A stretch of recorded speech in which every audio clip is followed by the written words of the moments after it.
Hey everyone, आज हम पढ़ने वाले हैं पहलवान की ढोलक, जो कि आपकी क्लास 12 हिंदी आरओ की बुक का चैप्टर 13 है, जिसके लेखक हैं फणीश्वर नाथ रेणु जी। चलिए शुरू करते हैं। यहाँ पर सबसे पहले मैं आपको बताना चाहूँगी कि आपका जो ये चैप्टर है पहलवान की ढोलक, इसके लेखक फणीश्वर नाथ रेणु जी हैं। और फणीश्वर नाथ रेणु जी कल में अपने गाँव, आंचल और संस्कृति को सजीव करने की एक अद्भुत क्षमता है। ऐसा लगता है मानो उनकी रचना का हर एक पात्र वास्तविक जीवन ही जी रहा हो। यानी कि वो जो है बहुत ज़्यादा जो गांव है, अंचल है, संस्कृति है, उस चीज़ को बहुत ही अद्भुत तरीके से दिखाते हैं। बहुत ही वास्तविक जीवन वो हमें अपने शब्दों के द्वारा दिखाना चाहते हैं। वातावरण, पात्र, उसके आसपास के वातावरण, वो इतना मतलब उनका इतना सच्चा चित्रण बहुत ज़्यादा हमें दिखाने की कोशिश करते हैं, जो कि हमें शायद कहीं ना कहीं बहुत ही कम देखने को मिलता है। रेणु जी जो हैं वो ऐसे गिने चुने कथाकारों में से हैं जिन्होंने गद्य में भी संगीत पैदा कर दिया है। नहीं तो ढोलक की उठती गिरती आवाज़ और पहलवान की क्रियाकलापों का ऐसा सामंजस्य दुर्लभ है।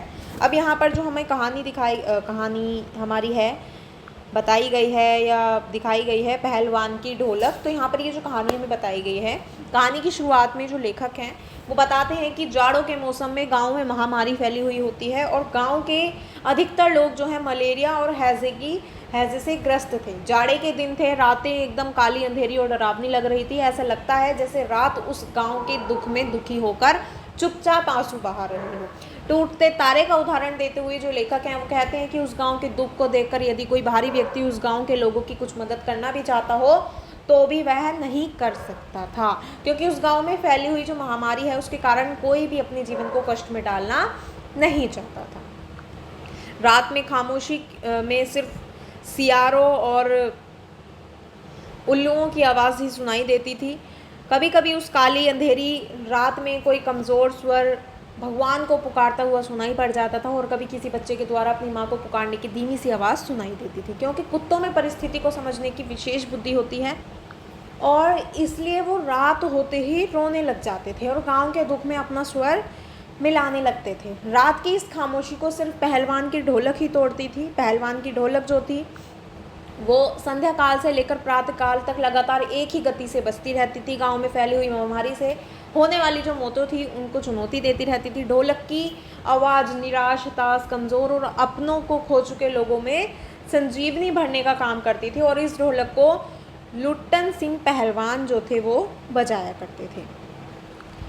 लुट्टन सिंह पहलवान जो है वो अपने बारे में कहते हैं कि होल इंडिया उसे जानता है, लेकिन लेखक के अनुसार उसका होल इंडिया उसके ज़िले तक ही सीमित होगा, क्योंकि उसे उसके ज़िले के अधिकतर लोग जानते थे। इसके बाद लेखक जो हैं वो लुट्टन सिंह के बचपन के बारे में बताते हुए कहते हैं कि लुट्टन सिंह जब 9 साल का था तब उसके माता पिता का देहांत हो चुका था। सौभाग्य से उसकी शादी पहले ही हो गई थी, वरना उम्र छोटी होने के कारण वह भी शायद अपने माता पिता की तरह मृत्यु को प्राप्त करता।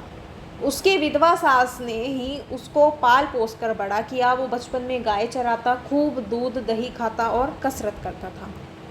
उसे यह देखकर बिल्कुल भी अच्छा नहीं लगता था कि गांव के लोग जो हैं उसकी सास को परेशान करते हैं। इसलिए उसने गांव के लोगों से बदला लेने के लिए ही पहलवान बनने की ठानी थी, और युवा अवस्था तक आते वह एक अच्छा खासा पहलवान बन गया था। उसने कुश्ती के दांव पेंच भी सीख लिए थे। एक बार लुट्टन सिंह श्याम नगर मेले में दंगल देखने गया था, और वहाँ कुश्ती देखकर और ढोल की आवाज़ सुनकर उसकी नसों में जैसे खून बिजली की तरह दौड़ने लगा, और उसने बिना सोचे समझे वहाँ चांद सिंह नाम के एक पहलवान को चुनौती दे दी। चांद सिंह पहलवान जो था वो अपने गुरु बादल सिंह के साथ पंजाब से आया था, और उसे शेर के बच्चे का खिताब दिया गया था, क्योंकि उसने वहाँ तीन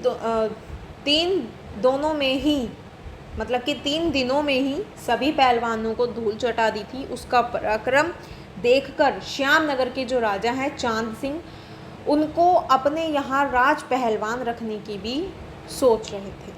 लुट्टन सिंह की जो चुनौती है उस चांद सिंह ने स्वीकार कर ली, लेकिन जब लुट्टन सिंह चांद सिंह से भिड़ा तो चांद सिंह बाज की तरह लुट्टन से भिड़ गया, और उसने पहली बार में ही लुट्टन को ज़मीन पे पटक दिया।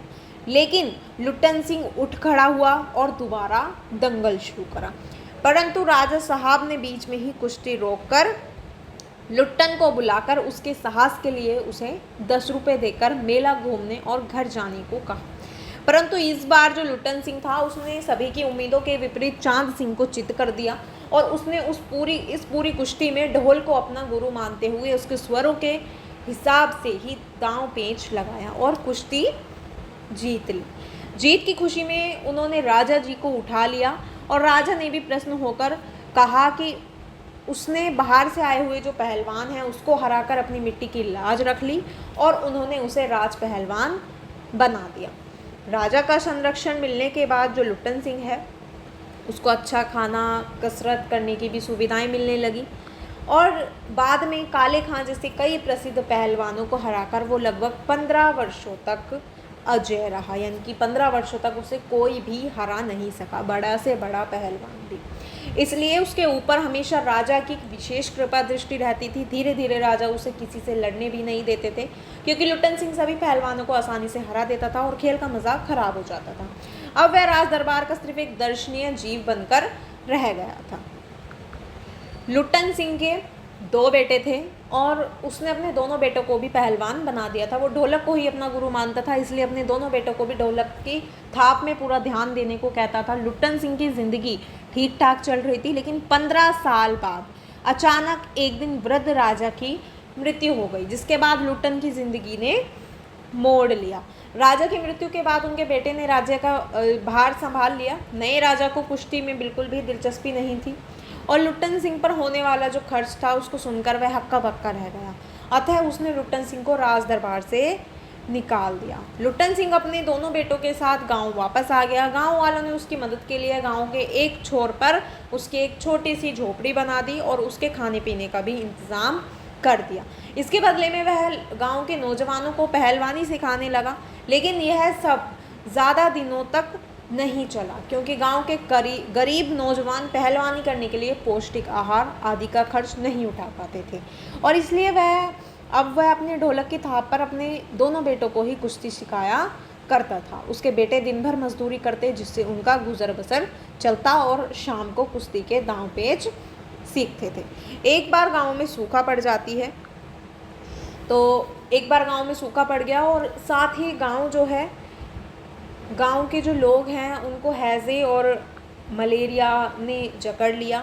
बारिश न होने के कारण गांव में चारों ओर हाहाकार मच गया। भुखमरी, गरीबी, सही उपचार न मिलने के कारण लोग रोज़ मर रहे थे और लोगों में निराशा व हताशा फैल गई थी। घर के घर खाली हो रहे थे। लोगों का मनोबल था वो दिन प्रतिदिन टूटता जा रहा था। ऐसे में पहलवान की ढोलक की आवाज़ ही लोगों को उनके ज़िंदा होने का एहसास दिलाती थी और वह उनके लिए संजीवनी का काम कर रही थी।